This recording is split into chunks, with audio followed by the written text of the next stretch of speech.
ان الحمد للہ وحدہ حمدا کثیرا طیبا مبارکا فیہ اللہم صلی وسلم علی نبینا محمد صلی اللہ علیہ وآلہ وسلم۔ پچھلی نشست میں ہم نے روزے کی فضیلت اور رمضان کی راتوں کی برکات کا تذکرہ کیا تھا۔ آج ہم نے تصویر کے دوسرے رخ کا تذکرہ کرنا ہے کہ جن کے بارے میں نبی صلی اللہ علیہ وآلہ وسلم نے فرمایا کہ بہت سے روزہ دار ایسے ہوں گے کہ جب قیامت کے دن ان کے نامہ اعمال، روزے کے نامہ اعمال کا حساب کتاب ہوگا تو وہاں سے روزے نہیں فاقے نکلیں گے۔ معروف قصہ ہے، بہت دفعہ آپ لوگوں نے سن رکھا ہوگا، آج اس کو سمجھنے کی کوشش کریں گے انشاءاللہ۔ قصہ کچھ یوں ہے کہ نبی صلی اللہ علیہ وآلہ وسلم اپنے حجرہ مبارک سے باہر تشریف لائے اور صحابہ کرام رضوان اللہ علیہ اجمعین وہ منتظر ہیں کہ نبی صلی اللہ علیہ وآلہ وسلم آئیں، خطبہ ارشاد فرمائیں اور اس کے بعد نماز کی ادائیگی ہو۔ اس دن نبی صلی اللہ علیہ وآلہ وسلم نے خلاف معمول ایک ایسا کام کیا جو آج سے پہلے نبی صلی اللہ علیہ وآلہ وسلم نے نہیں کیا تھا۔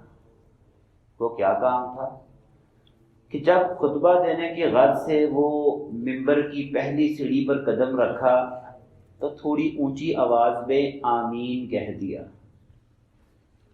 پھر دوسری سیڑھی پر قدم رکھا، پھر آمین کہہ دیا، اور یہی عمل ممبر کی تیسری سیڑھی پر دہرا دیا۔ صحابہ کرام رضوان اللہ علیہ اجمعین کے لیے یہ نیا عمل تھا، استفسار کر دیا نبی صلی اللہ علیہ وآلہ وسلم سے۔ تو اب ذرا نبی صلی اللہ علیہ وآلہ وسلم کا جواب جو ہے نا، یہ ہم نے سنا ہے، آج سمجھنا ہے کہ یہ کتنا سنگین تھا۔ فرمایا اللہ کے نبی صلی اللہ علیہ وآلہ وسلم نے کہ جب میں نے ممبر کی سیڑھی پر قدم رکھا تو جبرائیل امین کو اپنے پاس پایا۔ یہ ہیں جملے غور والے کہ جو اللہ تبارک و تعالیٰ کی طرف سے ایک بد دعا لے کر آئے تھے اور مجھے پابند کر رہے تھے کہ اللہ فرماتا ہے کہ جب اے نبی صلی اللہ علیہ وآلہ وسلم آپ اس بد دعا کو سنیں تو آپ نے آمین کہنا ہے۔ سمجھنے والی بات یہ ہے کہ رب العالمین بد دعا بھجوائے اور رحمت للعالمین سے اس پر آمین کہلوا دے تو بات چھوٹی تو ہرگز نہیں رہتی۔ ہمیں کچھ نہیں ہوتا، صحابہ کرام کانپ گئے تھے یہ بات سن کر۔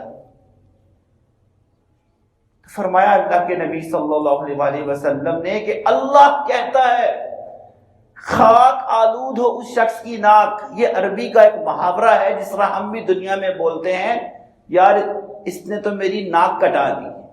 اب اس کا مطلب ہم خوب سمجھتے ہیں کہ اس سے ہم کیا مطلب لے رہے ہوتے ہیں کہ معاشرے میں ہم رہنے کے قابل نہیں رہے عزت کے ساتھ۔